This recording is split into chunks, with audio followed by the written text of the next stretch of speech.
실제로 당뇨가 왜 어렵냐면요, 되돌리기가 다시 어려워요. 굉장히 먹어도 안 되고 안 먹어도 안 되는 게 당뇨입니다. 내가 이제 혈당 관리를 좀 해보겠다. 네. 백미냐 현미냐 이런 것도 중요하지만 또 되게 많이 강조합니다.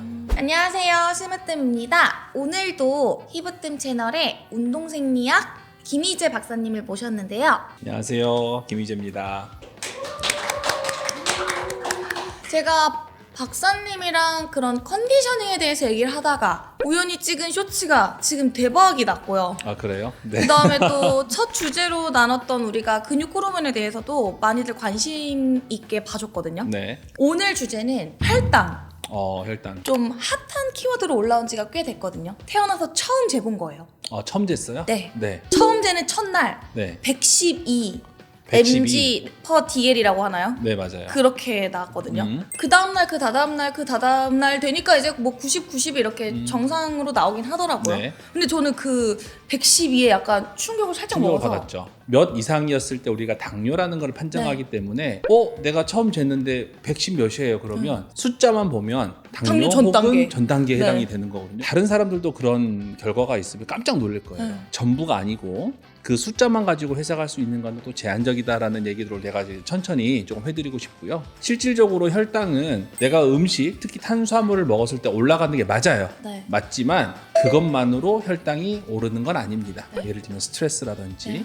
내가 수면을 어떻게 했는지, 네. 요즘에 피로도에 이런 거에 따라서도 혈당은 반응을 다르게 네. 할 수 있거든요. 한 번 쟀는데 110 몇이다. 네. 그 하나만 가지고 내가 뭐 당뇨다 아니다 이렇게 판단하기는 어렵다는 거예요. 그 이유도 오늘 차근차근 설명을 해드리겠습니다. 유튜브 PD님들이랑 같이 식사를 하다가 이제 혈당이 다들 궁금한 거예요. 다 재봤어요.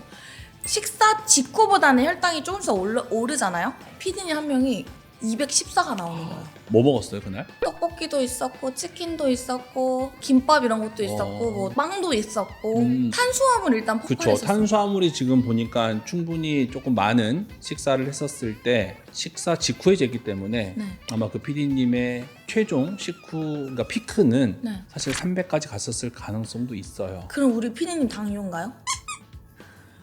당뇨인가요?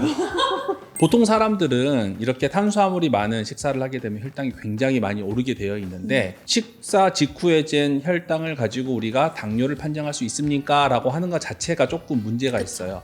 식사를 한 다음에 혈당이 올랐다가 떨어지는 네. 패턴을 보이기 때문에 특정 구간에 특정 시간에 혈당을 재는 것보다 연속으로 재는 게 훨씬 식후 혈당을 정확하게 재는 방법입니다. 그래서 요즘에는 24시간 혈당기, 연속 혈당기라고 네. 해서 작은 핀이 있는 네. 그런 혈당기를 여기에 붙이면요, 실시간으로 24시간의 혈당을 보일 수 있어요. 저게 24시간인가요? 네, 지금 저기 보이는 거는 지금 한 12시간 데이터인 거고 구간별로 계속 연속으로 나오는 거죠. 그러면 오후 한 2시쯤에 피크를 보이는 거니까 식사를 뭐 한 12시 반이나 네. 1시쯤에 했겠죠. 그래서 이렇게 연속으로 볼 수 있는 거를 통해서 식후 혈당이라는 거는 좀 더 정확하게 볼 수 있습니다. 그럼 이 수치는 누구 그래프 보여주시는 거예요? 어때요? 되게 안정적인 것 같아요. 그쵸, 150도 안 넘죠. 네. 밥을 먹었는데도. 되게 건강한 식사를 하시는. 우리나라 프로 골프 일부 네. 투어에서 최다승을 한 박현경 프로의 실제 데이터입니다. 그럼 실제로 그 식단을 좀 타이트하게 하시나요? 아니요. 건강하게? 우리 선수들 식사하는 거 보면 깜짝 놀라실걸요? 굉장히 식사량도 많고요. 네. 다양한 음식들을 먹어요. 그런데도 혈당이 안정적인 이유는 그분들은 운동을 엄청나게 많이 하고 네. 매일 하기 때문에 그만큼 혈당 관리에 유리하다는 거예요. 실제로 우리나라 30대 41% 정도 가량의 사람들이 이미 당뇨 전 단계 수치에 머물러 그래요? 있다는 네. 결과가 이미 있더라고요. 우리나라의 식습관이나 생활 패턴 자체가 계속 당뇨에 조금 더 가깝게 고위험군으로 가는 분들이 많아지고 있는 거는 현재 진짜 현실이라고 하더라고요. 맞습니다. 너무 많은 탄수화물을 먹고요. 네. 사람들이 점점 안 움직인다라는 네. 게 결론입니다. 그러면 당뇨의 비율은 점점 높아질 가능성이 크다고 봅니다. 직장인들의 네. 스트레스를 많이 받고 네. 굉장히 타이트한 삶을 사람들 입장에서는 현실적인 솔루션이 필요하기도 할 것 같아요. 네. 그럼 운동하는 사람이 혈당 조절에 유리한 직접적인 이유가 뭘까요? 우리가 혈당이 오른다, 혈당이 떨어진다라는 표현을 자주 쓰잖아요. 네. 그렇죠? 혈당이 떨어진다라는 게 사람들이 잘못 생각하면 내가 혈액 중에 있던 혈당을 어디 갖다 버리나? 막 이런 생각을 네. 하는데요. 혈당이 떨어진다는 의미는 뭐냐면 혈중에 있는 포도당이 네. 근육으로 들어가는 거예요. 네. 그래서 근육이 많고 근육이 사용이 많은 사람은 포도당 이용이 많잖아요. 네. 그러니까 혈당이 빨리빨리 네. 근육으로 이동을 하겠죠. 당뇨에 걸린 사람은 평소에 당을 너무 많이 먹으니까 네. 얘를 처리하기 위해서 운동을 해주면 좋은데 운동을 안 하잖아요. 네. 만약에 그러면 인슐린이라고 하는 호르몬이 엄청나게 많이 나와야 돼요. 근데 인슐린 입장에서는 이 주인이 탄수화물을 너무 많이 넣어. 네. 그러니까 인슐린을 더 많이 보내야 되겠죠. 네. 한 5년, 10년이 지나면 어떻게 되겠어요? 고장나. 고장이 나겠죠. 그게 인슐린 저항성이라고 네. 합니다. 인슐린이 있지만 일을 못하는 게 네. 인슐린 저항성. 그렇기 때문에 운동을 안 하고 탄수화물을 많이 섭취하는 사람은 혈당 조절이 안 되는 당뇨에 걸리게 되는 겁니다. 운동을 꾸준히 하면 좋은데 그쵸. 시작하기도 쉽지 않고 네. 결단도 필요하고 하다 보니까 상황이 벌어지고 맞아요. 내가 당뇨라는 그 진단을 받고 내 몸이 좋지 않다는 걸 알고 나서 운동을 시작하게 되는 많은 분들은 솔직히 좀 속상할 것 같아요. 실제로 당뇨가 왜 어렵냐면요. 네. 되돌리기가 다시 어려워요. 한 굉장히. 번. 왜 그러냐면 전체적인 대사가 고장이 나는 겁니다. 근육이 더 빠지기 시작합니다. 근데 아까 제가 근육이 뭐라 그랬죠? 탄수화물이 저장되고 네. 사용하는 창고 역할을 한다 그랬잖아요. 내가 이제는 창고를 지키려면 뭘 먹어야 돼. 네. 근데 뭘 먹으면 혈당이 올라. 먹어도 안 되고 안 먹어도 안 되는 게 당뇨입니다. 당뇨에 걸린 사람들이 어떻게 하면 좋아지냐 이런 고민보다는 네. 주의 단계거나 당뇨 전 단계라는 네. 게 있잖아요. 그때 생활 습관을 교정하는 게 훨씬 당뇨에 대한 네. 그런 위험성이나 네. 합병증을 줄이는 주요한 전략이 되는 겁니다. 혈당에 지금 직접적으로 운동이 너무너무 좋다고 하셨잖아요. 네. 유산소 운동이 좋아요? 무산소 운동이 좋아요? 제가 벌써 답을 다 했는데, 자, 유산소 운동도 해야 되고 무산소 운동도 해야 돼요. 둘 중에 하나만 선택해 주세요. 아니에요. 목적이 전혀 다릅니다. 운동하시네. 완전히 차이가 납니다. 우리 아까 PD님 예를 들어볼까요? 네. 지금 PD님처럼 아직 당뇨는 아니지만 혈당이 막 오르고 조절이 네. 안 되는 사람이에요. 네. 그러면 식후 혈당이라는 걸 조절하는 게 중요하거든요. 네. 그러면 이분은 무조건 유산소 운동을 해야 됩니다. 유산소 운동은 계속 근육에서 에너지를 만들어내잖아요. 그때 포도당이 계속 필요해요. 네. 내가 필요한 에너지를 혈중에 있는 포도당을 계속 근육으로 끌어당기겠죠. 그러면 자연적으로 혈당이 떨어지겠죠. 지금 당장 해야 되는 분들은 네. 우선순위는 유산소 네. 운동이 좋고, 노인분들은 네. 노인성 당뇨의 특징은 뭐냐면 근육이 되게 적으세요. 어쩔 수 없어요. 근감소증이 네. 있기 때문에. 젊은 사람 중에서도 근육이 없는데 당뇨가 있으신 네. 분들은 유산소 운동도 중요하지만 근력 운동을 통해서 근육을 늘리는 것도 굉장히 중요합니다. 근육을 늘리려면 단백질만 중요한 게 아니라 탄수화물도 중요한데, 너무 중요하지. 당뇨가 있는 분들은 탄수화물 먹으면 불리하잖아요. 아. 혈당 조절이. 그러니까 이미 당뇨가 되신 분들은 근육을 키우는 게 너무 어려워요. 그러니까 당뇨 되기 전에 관리해야 맞아요. 돼요. 그래서 우리 PD님도 특별 관리를 해주셔야 돼요. 피디님 오늘 집 가서 유산소 30분 하세요. 아파트 몇 층 살아요? 13층이요. 걸어 올라가세요. 네. 약속했어요.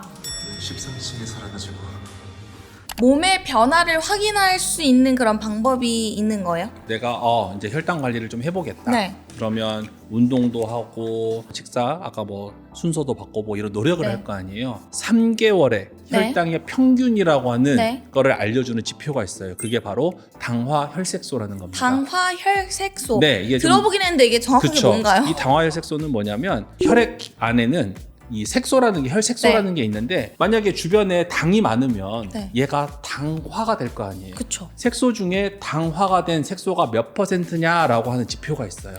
그거 어떻게 알아요? 그거는 병원 가서 건강 아, 검진을 병원에서? 하면 나옵니다. 네, 그거는 우리가 네. 알 수 없고, 우리 부모님, 엄마 아빠 당뇨 있어요, 할머니 당뇨 있어요. 그러면 우리가 성인들은 대부분 건강 검진을 하거든요. 네. 꼭 봐야 될 게 뭘까요? 당화혈색소. 당화혈색소. 내가 지금 하고 있는 운동, 식단 조절, 그다음에 생활 습관 교정이 유효하다면 당화혈색소가 반드시 떨어져야 됩니다. 안 떨어진다면 어떡하죠? 안 떨어지면 내가 하고 있는 방법이 지금 잘못됐거나 유효하지 않다라고 생각하셔도 돼요. 바로 작전을 변경해야 되네요. 물론 정상 범위에서는 얘기하는 거 아니에요. 당뇨 전 단계라든지 네. 당뇨에 있어, 그러니까 당뇨 단계여서 내가 반드시 떨어져야 네. 되는 상황을 얘기하는 네. 겁니다. 위험 수치에서는 네, 그래서 오늘 배워야 되는 거는 당화혈색소가 되게 중요하다. 네, 당화혈색소. 그것만 좀 집중적으로 보시면 될 것 같아요. 그러면 우리가 건강검진을 했던 분들이 그 결과표를 보면 당화혈색소가 무조건 있겠네요. 네, 나옵니다. 딱 두 가지가 나올 거예요. 하나는 공복 혈당. 우리 네. 건강검진할 때 밥 안 먹고 가잖아요. 제가 한 번도 본 적이 없는 거예요, 느낌이. 보면 있어요. 관심이 없어서 그런 맞아요. 거겠죠? 불친절한 데는 당화혈색소라고 안 쓰여 있고요. HbA1c라고 적혀 오마이갓. 있습니다. 약자로 되어 있으니까 너무하십니다.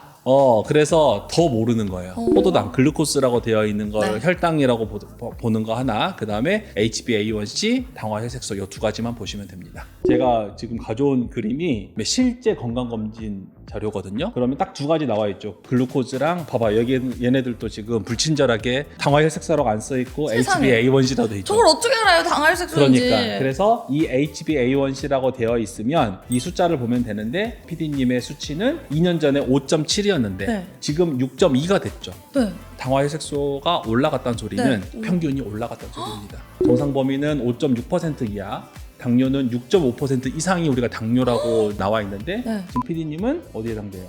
고위험군. 고위험군이죠. 오늘 이제 우리 요또님이 가이드한 대로 정신교육을 하고 네 이거를 운동 유튜브 채널에서 맞아. 자기 관리를 못하고 혈당 관리도 못하고 이게 만약에 이제 혼나고 생활습관 개선하고 계단을 올랐다. 근데 그게 유효했다. 그러면 뭐가 바뀌어야 되겠어요? 당화혈색소가 다시 떨어져요. 조금씩이라도 떨어져야 되는 겁니다. 그래서 우리 부모님들, 그 다음에 할머니, 할아버지들, 우리 건강검진표 잘 안 보잖아요. 그러면 꼭 저 두 가지를 보셨으면 좋겠습니다. 우리 모두가 되게 좋아하고 관심 있고 하는 그 단어를 한번 다뤄보고 싶은데 혈당 스파이크에 대해서 한번 짚어주시고 그거에 네. 대해서 대화를 나눠보면 좋을 것 같거든요. 근데 우리가 단 거를 먹으면, 네. 탄수화물을 먹으면 우리가 단맛을 느끼는 것들이 많잖아요. 네. 우리가 먹은 탄수화물이 쪼개져서 네. 우리 몸에 에너지원으로 쓰이는 포도당으로 전환이 됐다는 소리예요. 분해가 네. 됐다는 소리입니다. 밥을 포함해서 탄수화물을 먹게 되면 혈당은 급격하게 올라갑니다. 물론 사람마다 올라가는 속도나 정도가 다르겠지만 그러면 우리 몸에서는 췌장에서 인슐린이라고 하는 호르몬이 나옵니다. 그러면 인슐린이라고 하는 호르몬이 나오면 아까 그 혈당이 어디로 간다 그랬죠? 근육으로 갑니다. 운동을 안 해도 인슐린이 있으면 그 혈당이 근육으로 가요. 그럼 어떻게 되겠어요? 혈당이 쭉 떨어지겠죠. 혈당이 갑자기 올라가면 인슐린을 어떻게 보낼까요? 많이 보내겠죠. 네.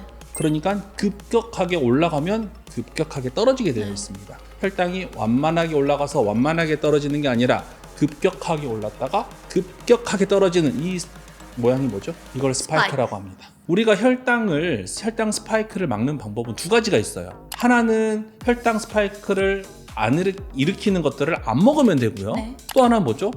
운동을 하면 되는데 그거에 대한 강조, 그 다음에 그거에 대한 중요성이 너무 강조가 안 돼 있는 게 문제인 거예요. 그럼 혈당 스파이크랑 다이어트 어떤 네. 관련이 있을까요? 2025년 네. 이 시점에서 전 세계적인 다이어트 이론들을 네. 크게 구분을 해보면 네. 두 가지인 것 같아요. 하나는 칼로리 이론, 네. 먹은 것보다 쓰는 게 네. 적고 많은 거에 따라서 살이 찌기도 하고 빠진다. 이 이론이 있고요. 두 번째는 혈당 스파이크 이론이에요. 내가 양도 중요하지만 네. 무엇을 먹는지에 따라서 내가 지방으로 전환되는 비율, 그 다음에 어떤 대사질환에 걸릴 네. 비율, 그 다음에 체중 조절의 어려움, 이런 것들이 달라진다. 혈당이 빨리 오르는 것들은 빨리 떨어지잖아요. 네. 우리가 느끼지 못하는 안 좋은 일들이 많이 일어나요. 대사적으로도 굉장히 불리하고요. 지방 전환 비율이 더 높습니다. 결국에 이게 혈당 관리랑 혈당 스파이크나 이런 혈당 다이어트 이런 것들이 건강한 식습관을 유지하고 나를 그냥 돌보다 보면 같이 관리가 되는 부분인 그렇죠. 건데 300칼로리를 네. 이런 음료수 하나를 먹어도 300칼로리고 그쵸? 뭐 채소랑 이렇게 했더니 이만큼이잖아요. 네. 그럼 결국에는 내가 300칼로리라고 하는 특정 칼로리를 조절하는 것도 중요하지만 네. 그 안에서 뭘 먹는지가 되게 중요하잖아요. 운동보다는 보통 식단으로 혈당 관리를 또 많이 하는 것 같은데 네. 이 부분에 대해서는 이게 괜찮은 건가요? 근데 저도 동의를 하는 부분이고요. 어쩔 수 중요합니다. 없다. 어쩔 수 없는 게 아니라 중요한 부분이에요. 네. 난소화성 탄수화물 그런 것들이 들어오면 훨씬 더 혈당이 이제 분해 속도가 천천히 되겠죠. 밥을 먹을 때 상추에 싸서 먹으면 어떻게 될까요? 식이섬유랑 밥을 같이 먹으면 어떻게 될까요? 그 탄수화물이 분해되는 속도가 빨라질까요? 느려질까요? 좀 더 느려지겠죠. 느려지겠죠. 우리가 당뇨 환자, 혈당 조절을 하는 사람들한테 뭐 백미냐, 현미냐 이런 것도 중요하지만 먹는 순서도 되게 많이 강조합니다. 뭘 먼저 먹으면 좋을까요? 소화가 느린 걸 먹으면 좋겠죠. 뭐가 좋아요? 쌈, 야채. 채소를 먼저 네. 먹고요. 그 다음에 소화 느린 게 뭘까요? 단백질류. 단백질, 탄수화물, 지방. 그렇죠. 그러니까 순서를 먼저 식이섬유나 이런 걸 먼저 먹고 단백질이나 이제 단백질에 해당되는 고기나 생선을 먹고 이렇게 하면 장점이 뭐냐면 혈당을 천천히 올리는 장점도 있지만 포만감도 느껴져요.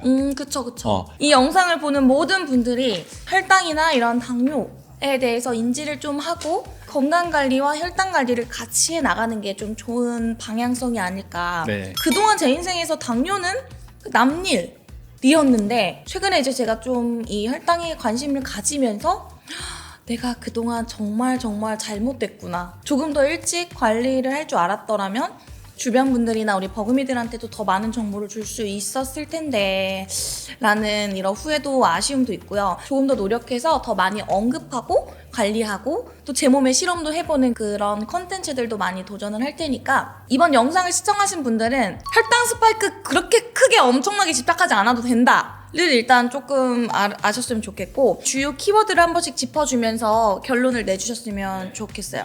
혈당 스파이크를 막는 거는 중요합니다. 네. 우리가 그거를 지금 우리 네. 오늘 그 나쁘다고 얘기하는 게 아니에요. 혈당 스파이크는 중요하다. 혈당 스파이크를 막는 것도 중요하지만 혈당 스파이크가 안 일어나는 몸을 만드는 것도 중요하다. 네. 세 번째, 혈당 조절을 잘 해주는 유산소 운동도 중요하고 혈당을 저장하거나 처리하는 참고인 네. 이 근육의 크기를 늘려주는 무산소 운동도 중요하다. 네. 오늘 세 줄의 결론은 이겁니다. 저희가 첫 번째는 이제 근육 호르몬, 그 다음에 두 번째는 혈당. 결국에 운동 얘기가 빠지지 않는 것 같아요. 맞아요. 어쩔 수 없는 맞아요. 거겠죠. 버금이들도 이렇게 또 정보성 컨텐츠를 보면서 궁금한 주제나 또 듣고 싶은 이야기, 키워드가 있으면 댓글로 많이 남겨주시고 내용에서 좀 유익했던 거나 좀 좋았던 거, 내가 한번 짚어볼 만한 것들도 댓글로 많이 남겨주시면 감사하겠습니다. 오늘 영상이 도움되셨으면 구독, 좋아요, 알림까지 부탁드리고요. 다음 영상에서 만나요. 안녕!